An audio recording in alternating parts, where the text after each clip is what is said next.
verbs буюу одоо энэ туслахууд гэж байдаг. За тэгэхээр мэдээж хэрэг үйл үгийн цаг бүгдээрээ туслахтай зарим нь нэг did will гэх мэт зарим нь болохоор хоёр туслахтай have has do does.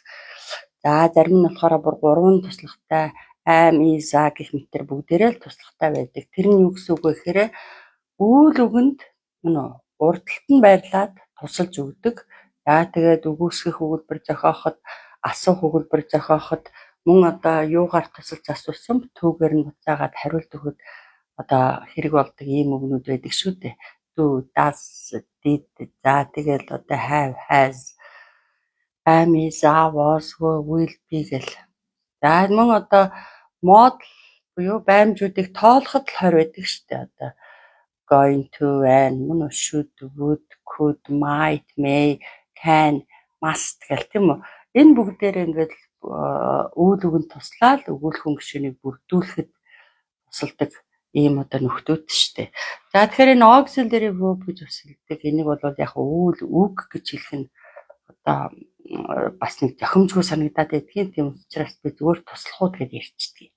За энэ туслахууд ер нь юмд л хэрэг болдог доо. Нэлээд олон зүйлд хэрэг болдог гэдэг бид өмнөх хичээлээр бол үзчихсэн. Тэрэн дээр бол одоо жишээ нь хүний яриаг одоо сонсчоод чимээгүй байгаад ах чинь эвгүй шүү дээ. Тийм учраас яриагийн цааш нь өрнүүлээд бас одоо хөгжөөхөд тийм үү гэж хэлэхэд яадаг вэ гэдэг талаар бол багш нь тайлбарлаж ирсэн. Түрүүч хичээлдэр жишээ нь одоо I'm a teacher багш би бол багш гэж хэлэхэд тийм үү гэвэл яг ямар туслах авсан түүгээр нь дамжуулаад are you үгүйсгчээвэл үгүйсгэл I'm not good at math гэвэл би бол тоонд их сайн биш л дээ гэвэл aren't you гэх мэтэр одоо хэлж ирсэн. За тэгээ дараа нь болохоор санаагаа эзэлсүүлэх эзэлсүүлэхдээ яах вэ гэвэл одоо батлан хүрнэж байвал яах вэ? Үгүйсгэн хүрнэж байвал яах вэ гэд үтсэн байгаа.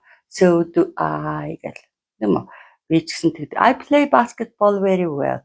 Би сагсан бөмбөг маш сайн тоглодог гэж ярихад би ч гэсэн бас гэд батлан хүрнэж эзэлсэх юм бол so do I гэжсэн. I don't play football so well. Би хөлбөмбөг бол нэг тийм сайн тоглодоггүй гэж хэлэхэд бол бас би ч гэсэн бас сайн тоглодоггүй гэдэг утгаар nor эсвэл одоо neither. За neither, neither гэж хоёр янзаар хэлдэг шүү. Америкчууд нь болохоор neither гэж хэлээд британчууд болохоор neither гэж хэлдэг. Neither do I гэж бас хэлж болно шүү дээ. Би ч гэсэн бас сайн тоглодоггүй гэсэн утгаар. За nor do I гэж бас болдог тийм ээ. За мөн одоо нэг өгүүлбэр дотор ижилсгэж бас болдог тухай бол тайлбарлсан байгаа. Жишээ нь одоо I draw nature very well. And so does my sister. Би бол байгаль маш сайн зурдаг бөгөөд миний эгч мөн адил. За nevertheless тэгсэн мөртлөө I don't draw animals so well and nor does she. Тэгсэн мөртлөө бол би амьтан тийм сайн зурдаггүй бөгөөд тэр ч мөн адилаа гэдэг ингээд нэг өгүүлбэр дотор бас одоо санаагаа эзэлсгэж болдог тухай ярьж ирсэн. Тэгвэл одоо question tag буюу лавдуулах төгсгөлийн тухай үзье л да. Question tag гэж нэрлэдэг. Энийг бол одоо лавдуулах төгсгөл, лавлах төгсгөл гэсэн утгаар бол орчуулсан байд юм а. За тэгэхээр tag гэдэг маань одоо шошго. За тэгэл одоо ямарваа нэг юмны төгсгөл хэсэг дүгнэлт гэх мэтээр одоо олон салаа утгатай. За энэ нь бол одоо төгсгөлд нь байдаг лавлах гэсэн утгаар бол ойлгуул их зүгээр. За тэгээд энэ маань бол question tag гэдэг ярил л да. Question tag бол ерөнхий зарчим нь өгүүлэмж нь positive буюу эерэг тийм үү батлан хүрнэж байгаа шинжтэй байвал question tag нь negative сөрөг буюу өгөөсгөх шинжтэй байдаг. Тухайлбал одоо he is good at math гэж шүү. Тэр бол тоонд сайн. Тийм биз дээ гэвэл isn't he? Тийм үгүй юу? Isn't he гэж. За ингэж хэлэхдээ бол хоолойныхоо өнгийг дээрээс доошоо бууруулж хэлнэ. Доороос тийшээ өгсүүлж хэлж болохгүй. Isn't he гэж хэлэх юм бол асуулт шиг болчих гээд байдаг. Энэ бол асуулт биш. Лавлж байгаа учраас тийм биз дээ гэвэл одоо яах нь хоолойны өнгийг is he гэж ярих нь isn't he гэж. Харин гол өгүүлэмж нь негатив буюу сөрөг шинжтэй байх юм бол үгүйсгчээвэл question tag нь батлан хүрнэж байгаа affirmative буюу одоо энэ positive шинжтэй байдаг. He is not good at English. Тэр англи хэлэнд сайн биш. Тийм биз дээ гэвэл is he гэж хэлнэ. За тэгээ ямар цаг байна вэ? Түүгийн одоо тэрнийхээ одоо цаг байна уу, модл байна уу? Модлууд чинь бүгдээрээ л туслахууд. За одоо would байвал wouldn't гээл, should байвал shouldn't гээл, could байвал couldn't гээл, тийм үү? Can байвал can't гээл ингээд явчихна. За үйл үгийн цаг байвал одоо чинь жирийн одоо цаг байвал Toya travels alone. Doesn't she гэж хэлнэ шүү дээ. Жирийн одоо цагийнх. Тэг 3 дугаар би дээрээ зохицуулаад Toya ганцаараа аялдаг тийм биз дээ гэж. За үгүйсэх юм бол оюун can't dance well. Оюун сайн бүжгэлж чаддгүй тийм биз дээ гэвэл can she гэж хэлэх нь шүү дээ. Төлөөний үг хэлнэ. Түүнээс can оюун гэж хэлж болох. За they went to Moscow didn't they? За тэд нар Москва руу явсан биз дээ. Тийм үгүй юу гэж. You should buy this book shouldn't you? Чи номыг худалдаад авчих хэрэгтэй тийм биз дээ гэвэл одоо shouldn't you гэж хэлэх нь шүү дээ. Students mustn't miss their classes.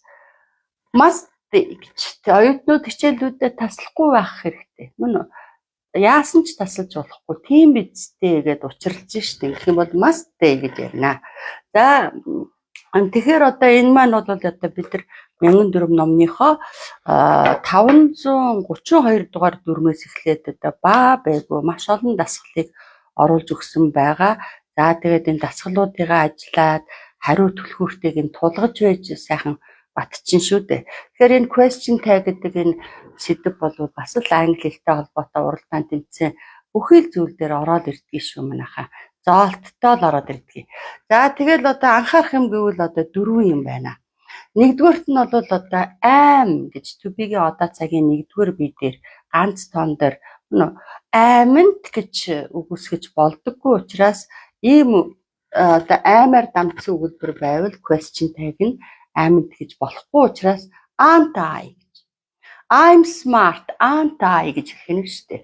За тэгэхээр одоо би ухаалаг тийм биз дээ гэвэл amn't I гэж болохгүй учраас aren't I гэж. I'm rich. Би баян тийм биз дээ гэвэл aren't I гэж хэлэх нь шүү дээ. За захиран тушааж байгаа өгүүлбэр go үйл үгээрээ шууд хэлдэг. Тэртээ тэргүй 2 дугаар бие буюу you гэдэг рүү хандж байгаа нь ойлгомжтой гэдэг утгаар go out right now гэдэг. Яг одоо гараатах гэж юм тийм үү. За үгүйсгэхэд бас мөн адил үгүй хориглон захирахад бол don't sit here энэ битгий суугаарай.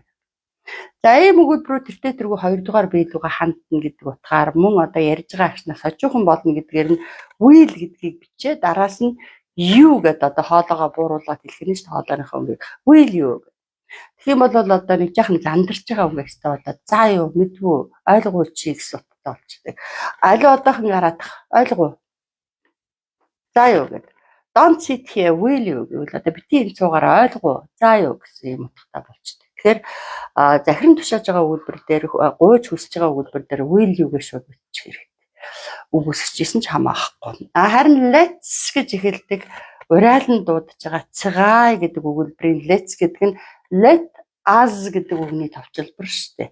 Us гэдэг нь we гэдгээс бид нар гэдэг үгнээс гаралтай учраас одоо ийм өгүүлбэрийн question tag нь болохоор одоо ярьж байгаа агшнаас хожуухан болно гэдэг утгаар нэгдүгээр бие дээр хэрэгэлдэг. Өөрөөр хэлбэл I, we хоёр дээр хэрэгэлдэг shall-ийг бичээд тэгээд бид нар гэдэг үгнээс гаралтай болохоор тэрийг нь бичээд дээрээс доошоо бууралттай хэлчихээр тэгцхайлда тэхүү тэгээл да гэсэн гуйж говьсон гэжтэй болдог. Let's play cards shall we гэвэл одоо хүчээр тоглоцгаая тэхүү гэж. За тэгээд энэ let's help each other in hard time гэвэл хэцүү цагт бие биендээ тусалцгаая. Гэтэл shall we гэж хэлчих юм бол тэхүү тэгээл да. Let's fry fish for dinner tonight. Өнөө оройн хоолндоо загас шаарцгаая л да тэхүү гэдэг одоо гуйсан маягтай байвал shall we гэж нэмээд идэх байна шүү дээ. За мөн одоо дараагийн анхаарах юм бол every болон each гэдэг үгнүүд байдаг. Every each гэдэг маань болохоор олон юмыг нэг нэгээр нь хэлдэг. Хоёроос дээш тоотой юмыг. Харин neither, neither гэж хэлж болдог. Neither хоёр бол хоёр юмыг хоёр хүнийг нэг нэгээр нь салгаж хэлэх юм уу? одоо хамтдагч хэлдэг юм утгатай байдаг шүү дээ. Тэгвэл every each тэ үгнүүд бол every student гэвэл оюутан болгон, оюутан бүр, each student гэвэл оюутан нэг бүр гэдэг утгатай. Тэгэхээр цаана олон юмыг задлж байгаа гэдэг утгаараа every-тэй үгний question tag нь they буюу тэднэр гэдэг үгээр орлуулагддаг байгаа. Тэгэхээр every student should attend this class. Shouldn't they гэж. За тэгэхээр оюутан болгон энд хичээлд хамрагддаг бол зохилттой тийм биз дээ. Үгүй юу гэж shouldn't they гэж хэлэх нь шүү дээ. Each student has гэд нэгээр салгаж байгаа учраас ганцтай 3 дугаар бий гэж үзээд has a computer гэвэл оюутан нэг бүр өөрийн гэсэн компьютертэй. Тийм биз дээ гэвэл одоо яах нь hasn't гэж хэлээд they гэж хэлдэг байна шүү дээ. Ийм онцлогтой байдаг. Эдгээр их сайн анхаараарай. За тэгээд 1004 номныхоо энэ дасгалуудыг ажиллаад та 116 дугаар хуудасны 537 дугаар дүрмээс үзээд энэ дасгалуудыг сайхан ажиллаж байгаад баттгаад аваарай. Баярлалаа.